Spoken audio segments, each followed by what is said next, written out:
बार मुझे जन्म दिया तो होता, फिर देखते मैं इस भूमि पर आकर, आपके जीवन में आकर क्या क्या नहीं करती। पुकार होती है, उस मासूम को हम बिना दोष किए मार देते। वृद्धाश्रम में अपने माँ बाप को छोड़कर वो बस पलट ही रहा था कि पीछे से आवाज आई, बेटा अपने दिल में ये बोझ लेकर के मत जीना कि मैंने अपने माँ बाप को वृद्धाश्रम में छोड़ दिया। तुझे जन्म देने के लिए मैंने अपनी कोख में 2-2 बेटियों को मारा था, सजा तो मुझे मिलनी थी। अब वो सजा भी किसी और के द्वारा नहीं, तेरे द्वारा मिल गई। हम क्यों भूल जाते हैं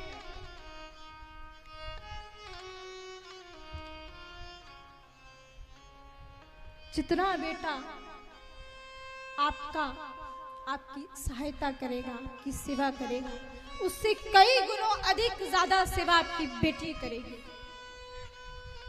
कहीं लिखा था कि नकली धनवानों की पहचान होती है खोखा और पेटी। खोखा पेटी समझते हैं ना? नकली धनवानों की पहचान होती है खोखा और पेटी, और असली धनवानों की पहचान होती है जिसके घर में मुस्कुराए उसकी बहू और बेटी। हम अपनी बेटी को बेटी मानते हैं, जितना उसे मानते हैं उतना बहू को भी बेटी मानना चाहिए। बहू भी बेटी के समान है। बेटी ने जहां तक साथ दिया, उसका विवाह कर दिया, वो साथ छोड़ करके चली गई, लेकिन उसके बाद जो आपको संभालने वाले हैं वो बहू है। इसलिए जितना सम्मान बेटी का है उतना बहू का भी होना चाहिए।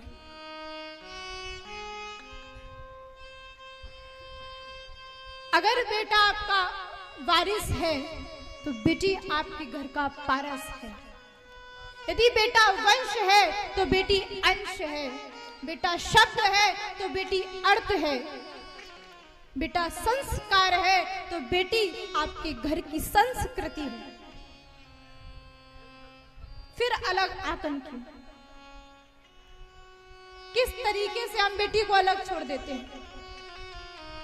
क्यों इतना अत्याचार करते हैं? कितने उदाहरण ऐसे सुनने के लिए मिलते हैं कि आज दहेज के कारण उस बेटी को जला दिया गया। छोटी उम्र में शादी भी कर देते हैं मजबूरी के कारण।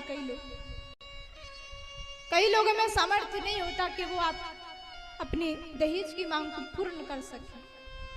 ये भी एक कारण है जो बेटी को आज मारा जा रहा है, उसकी भ्रूण हत्या की जा रही है।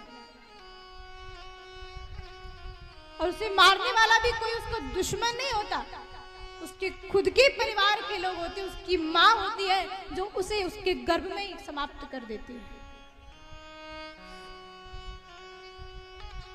वो भी शायद यही विचार कर लेती होगी कि बड़ी होगी, कब ब्याह होगा तो जो छोरा वाले देखेंगे, वो छोरे वाले फिर दहेज की मांग करेंगे, और दहेज इतना होगा नहीं। इससे अच्छा तो ये है न ये रहेगी और न दहेज देना पड़ेगा। बड़े बड़े पैसे वाले लोग तो जैसे तैसे अपनी बेटी का ब्याह कर भी देते हैं, अपनी शान के लिए करोड़ों लुटा देते हैं। लेकिन उनके चक्कर में यदि कोई मरता है तो वो गरीब की कन्या है, गरीब की बेटी है। दहेज नहीं दे पाए, जला दे। एक वृद्ध पिता अपनी दहेज में जली हुई बेटी का दाह संस्कार करने के लिए जा रहा था। जैसे ही दाह संस्कार करने लगा, शव बोल उठा, पिताजी मुझे मत जलाइए, जलन में बड़ी दर्द होता है। मैं एक बार तो जल चुकी हूं, 2-2 बार नहीं जल सकती। ये मानसिकता बन गई है। बड़े बड़े धनवान ब्याह देते हैं बेटी को, मरती बेचारी गरीब की बेटी है।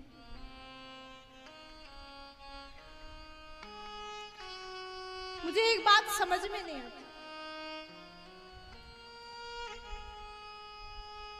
जिसने अपने जीवन की पूरी पूंजी, पूरा कमाया हुआ धन, सब कुछ अपनी बेटी को संजोया, पढ़ाया, लिखाया, संस्कार दिए, वो बेटी उसने आपको दे दी, उसके अलावा आपको क्या धन चाहिए और क्या मांग है और क्या लक्ष्मी लोगे आप?